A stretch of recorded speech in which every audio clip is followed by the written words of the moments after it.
All right, on this episode of Bowks Talking Bouts, excited to be talking to an individual set to compete at the inaugural Front Row Fight Club event, which goes down on June the 25th. We have Noah Crosswell getting out there and testing skills with Gino Ghalehpardaz, and happy to be talking to Gino once again. How's your day going so far there, man?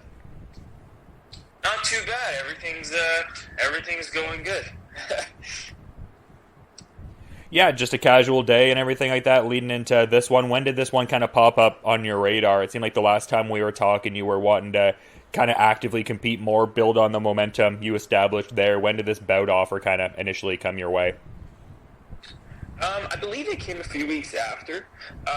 This fight was supposed to happen back in December, and then it fell apart because of Omicron, and we were already on weight and everything, so it really sucked on that end. And then they messaged me. I want to say a few weeks after, maybe at end of April, and then they said, "Hey, like this fight's still up." End of April, early May. Like it wasn't any. It was around then, and I was still interested. I wanted to have an opportunity to run it. Get it going on the show with Noah. So here we are. So I imagine, based on the fact that it was previously kind of scheduled, I imagine you have quite a bit of intel on this individual. Or do you not really do tape study on your opponents as much, and it's more about your individual refinement as the focal point? I used to watch tape a ton, almost too much. I would rewatch, and I found that over the time, it was okay. I've done. I've done well, but I found it gave me really bad anxiety. So I've been trying to do things different. I decided not to watch. That was one of the things I decided not to watch tape anymore. When just to kind of backtrack. So when COVID happened, when everyone was locked down and couldn't do anything, I kind of took a time to reflect about what I was doing with my fight career and what were some of the things that were working for me and weren't working for me. And I kind of had decided that I needed to get rid of those feelings of anxiety and stuff because they were only really holding me back. And I kind of, over time, I realized that one of the reasons, the caveats for that, was watching tape, where I would focus on maybe the couple things that they did very well, as opposed to focusing on weaknesses and stuff. So I've kind of gone away from watching tape. However, that being said, everyone in the kind of Ontario scene, that is in each other's weight classes, we've all kind of seen each other compete. I've seen Noah compete. He's seen me compete. So I already kind of know what I'm expecting. But other than that, expecting in terms of just his basic fundamental skills. Other than that, I just leave it up to the coaches, and we work from there. And I find that that's given me a lot more feeling of comfort. And yeah. Yeah, and I imagine that would be the coaches at Vision Quest there, because it's still the usual, set of individuals. Or I also know you work at Adrenaline MMA too, so a few different spaces you get and work at Bora, BJJ as well. So are those still the main bases of operation ahead of this one? Yes, yeah, absolutely. We do talk to, around the scene. Everyone kind of gets together. So, but primarily, it is those few establishments that, those are home for sure. Yeah, just so many great names like Josh Hill. I mean, Liam Gallagher was on that last card and he got the victory too. So I imagine there was some cool camaraderie in that sort of regard, just both of you enjoying your individual accomplishments through a team-minded kind of lens. Yeah, no, absolutely. Just because we kind of, I was helping them, get ready, and then we kind of ended up being there together. It was, like you said, it felt like a special kind of camaraderie, which I don't think you find always being in the practice. I think in the practice room builds it a lot, but I think fighting on the same show, going through the same wave of emotions and things of that nature, I think that does tighten the team's focus and tightens the team altogether. So it was cool. I also thought it was funny that you made sure to not shout out Tom Doyle specifically. Why was that? What's the deal with old Tom there? He's been a thorn in my side for 10 years. 10 years. I've known him, in all seriousness, I love him. I've known him since, it's been about 10 years, and we started this rivalry and Adrenaline, and it's gone over the course of time where expand from social media to just random things to just seeing each other on the street, yelling at each other. And, it's gotten to the point where some people think that, think that there was a real rivalry. And I always insist there is, but, yeah, I can't, listen, I love him, but he needs to keep, he needs to be at a distance when it comes to me because, I'm going to get him. So.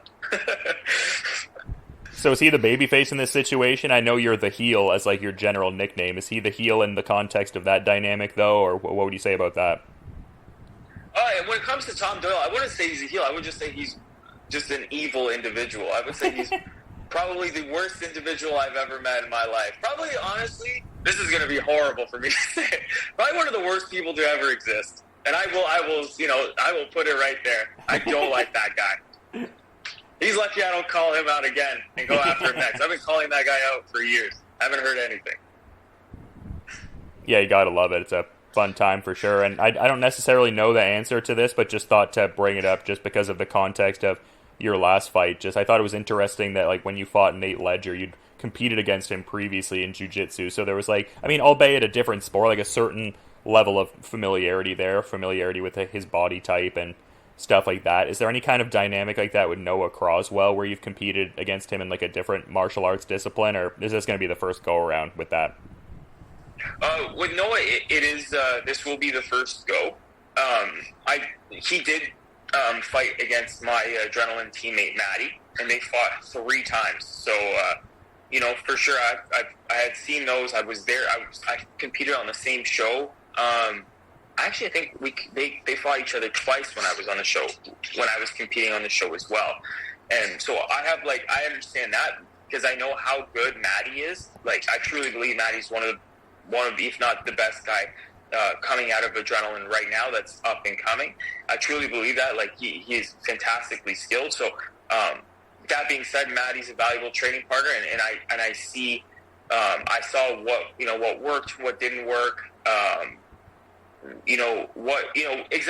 basically, yeah, just like what was working, what didn't work. I understand how Maddie competes, and through that lens, I kind of feel like I got a little bit more insight on how Noah is. In terms of direct competition, I don't, but, from teammate, associate, I can kind of put it together a little bit.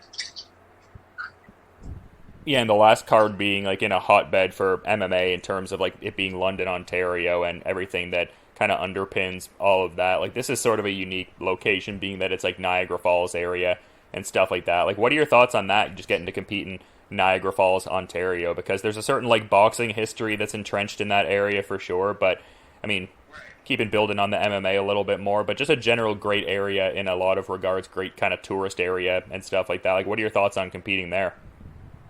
Man, I'm really excited. I'm really, really excited to do this one. I really like Niagara Falls.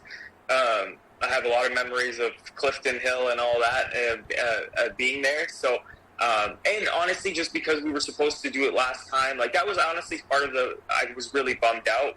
Wasn't just, of course it was to not being able to compete, because I love this sport. I love competing, but it was also, getting a chance to compete in Niagara Falls, which is a little bit near and dear to my heart. So I love it a lot. So it's cool to finally get a chance to actually, set things right and go there and do this too. So it's cool. I'm excited. Yeah. And like I said, the history is great. It's just such a great place. So.